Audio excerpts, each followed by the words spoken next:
This is the last sales training you ever need if you run a marketing agency or SMMA. So I've been doing thousands of sales calls over the past 5 years when I first started my marketing agency in 2019. Now, the reason I'm doing this video is there are so many different sales scripts online on YouTube from different gurus, and in my opinion, they're all far too complicated. So in this video, I want to unpack the 4 simple phases of how to run a successful SMMA sales call. And I want to deep dive into the specific scriptings and the specific parts of the script that is going to enable you to close more deals. Now, before I go into that, I want to preface this with 2 things. The first thing is that when you're running a sales call, there is the process or the framework that you want to follow. That typically goes through the script and it goes through the different phases of the call. And then the second part is the way that you show up. So while you may have the perfect script, you might have the perfect process, you might understand it all in your head, but if you show up in the wrong way, you're going to struggle to close the deal. Now, what does showing up mean? Now, this topic is something that I'm going to do on a future video, but basically showing up is the way that you present, your presentation, it's your tonality,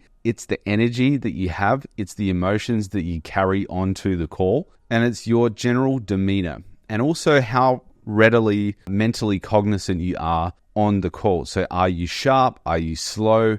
Are you tired? Are you energetic? All of those things actually stack up to move the needle forward to improve your close rate. So with that in mind, let's go through the proven simple sales training. So really what you've got to understand that in a sales call, you're doing 4 things. You're doing the intro, you're doing the discovery, you're doing the pitch, and then you're doing the close. Now, the intro is really about doing 2 things. It's about establishing rapport, and it's also about establishing trust. So you need to, within the first about 2 minutes of the call, have a connection and rapport and build some trust with that prospect. Now, this doesn't need to be complicated. The more conversational you can make this, the better. So one of the things that I like to try and do to build rapport, especially if you don't feel like you're good at rapport, is to ask your prospect a question about their past. Make it normal. Like, hey, so how long have you been running your business for?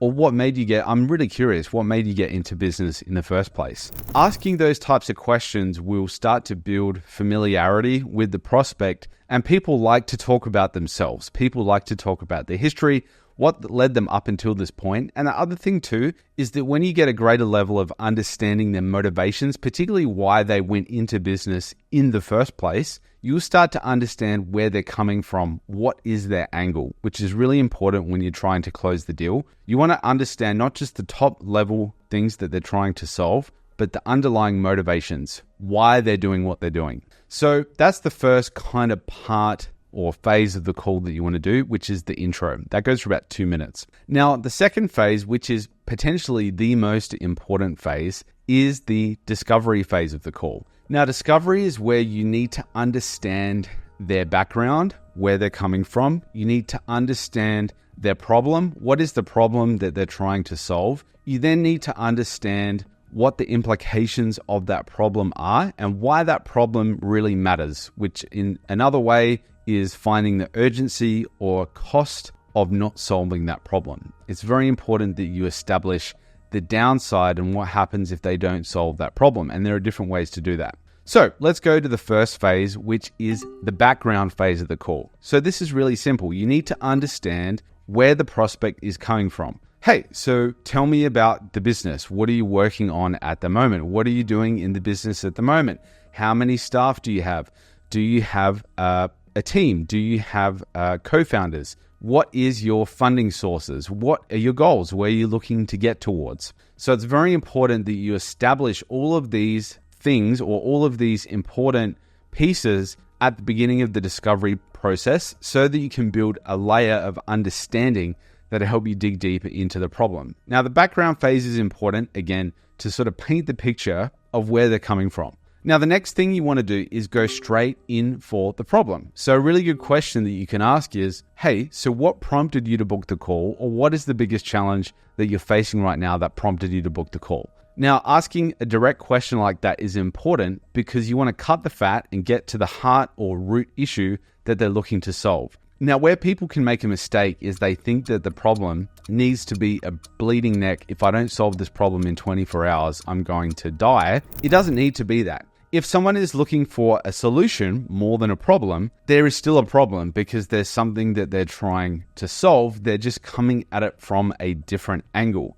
So if someone's saying, hey, we're actually doing pretty well, but I feel that we could do better, we just don't know the best solution for that. So the problem that they're having is that they don't know the best way to do something and they're doing well, but they could be doing better. So therefore, in a way, they're stuck. So what you want to try and do is really understand the clear problem that your prospect is facing. Now, where people get stuck here is they try and ask questions which don't actually elicit the client or prospect talking about their problem. Now, this is important that you have a range of different questions that you can ask that starts to get your prospect to admit the problem they have. I have 4 questions that I ask, and I actually ask them in a series of if I find it difficult getting the problem, I've got like a question that will never fail, but I have a series of questions that I ask which will always elicit the problem. If you guys want to get access to those 4 questions, comment 4 below and I'll send them through to you. Once you've got the clear problem and issue that they're facing, you then want to understand the implication of that problem. So what that means is if someone is struggling to get leads, or if they're struggling to get booked appointments, or if they're struggling to close deals, you need to ask the question, well, how is that affecting the business? It might seem like an obvious question, but what it does is it gets your prospect to verbalize their problem. They'll say things like, well, because we don't have enough leads, we haven't been able to hit our sales targets.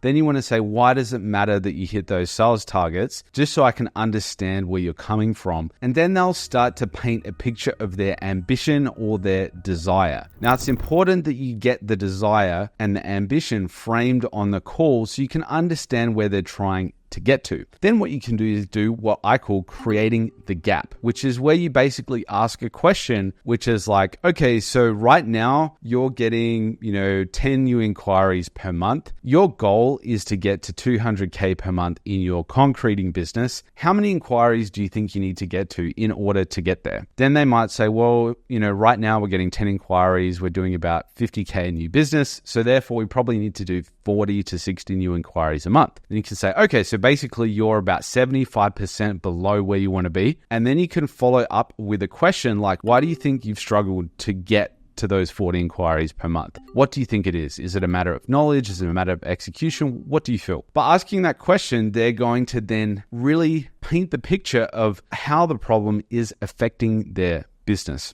Now, the last phase of discovery is to really establish the urgency or cost of them not solving the problem. So you can ask a question like, listen, John, this problem, how much of a priority is it that you get it fixed? And why are you looking to do this now specifically? Like, you could focus on anything else in the business, whether it's more, hiring staff or, buying more equipment. Why are you wanting to do this now? Was there a thought process or a moment that made you feel you need to prioritize this at the moment? By asking those questions, you get them to assess what happens if they don't solve the problem. Now, there are a series of questions you can ask for this. Like I said, asking why is this important now? What prompted you to look at this now specifically? What those questions do, again, is get them to look at the downside of not solving the problem. Now, once you've really gone through those types of questions, you can then move on to the pitch. Now, what I'll say is that the discovery phase should feel conversational. It shouldn't feel like you're asking, 20, 30 cross-examination questions where you're kind of like getting confused with your own questions. One really good tip is to know why you're asking the question. If you know why you're asking the question, then it will come across a lot clearer and you have a better sense of where you're trying to take the call. If you're reading off like a script from an agency guru that's very complicated with like 20 steps, it's going to suck and you're going to fail because those scripts are too complicated. Simpler scripts are better. and you need to understand why you're asking the question. Now, once you've gone through the discovery phase of the call, you really want to then go for the pitch. Now, the pitch needs to be simple. You need to have conviction when you're pitching. If you sound like you don't believe in the pitch, then people are probably not going to buy. So then it goes back to that original thought that I had at the beginning of the video, that it's the process, but it's also how you show up. So you want to show up pitching with conviction. Now, the pitch is really simple. It's basically the promise, how the promise works, why it's different, and how quickly they're going to get there and what that looks like. So very simple. It's the promise that anchors the whole pitch. So we're going to get you from A to B. The reason why it's different is this. Here's how you're going to get there in 3 steps, and here's how quickly that's going to take. Now, once you go through that, you're going to be doing 2 things. You're going to be building their belief. So talking about case studies is really important in your pitch, because what that does is it builds the excitement and belief in your prospect of your process and your company being able to deliver them the result. But then you're also going to be reducing skepticism. So skepticism comes when people feel like there's no kind of underlying thesis, or they don't understand how the process works. Like if I give you this example, hey, I can help you lose 30 kilos in 90 days, people are going to ask how. So if you don't have a really clear and logical and unique way that explains how they're going to lose 30 kilos in 90 days, people are going to be skeptical. Like if you just said, oh, well, we're just going to get you to work hard, people are going to go, that's not substantial enough. Now, the mistake that you can make is going too technical and in the weeds. So you talk about, hey, so the way that we're going to get you to 10 new clients a month in with our agency is we're going to look at the CPMs, the CTRs, the link click-through rates, the impressions, the reach, like all that stuff, all the lingo doesn't matter. What people want to know is a basic idea of how everything works put together. What is the outcome that they're going to get to? And why is this different from what they've tried in the past? This is one of the key things that is going to set you apart when you pitch. Because if you just say, yeah, we run Facebook ads, people have already worked with 5 different Facebook ads agencies. Or if you say, yeah, we use AI with Facebook ads, people have already worked with agencies that do AI and Facebook ads. So that's not going to work either. You need to have a truly unique process which underpins why they're going to get the result. Now that's the pitch phase done. It's very important that once you've done the pitch phase, you start to get commitment from the client. So you want to get them to commit to the process, that they believe that this process is going to work for them. Now you don't force them, but you ask them, hey, do you feel like what I've taken you through is actually going to get you to the result that you want? And if they say yes, you say, tell me, why do you feel that? And they're going to say, well, I feel like this is going to help me get to the result because of A, B, C, D. Now, once you really get commitment, you then want to move into the closing phase of the call. Now, the closing phase of the call is really about getting their commitment, but then also overcoming objections, because you're going to get people saying, look,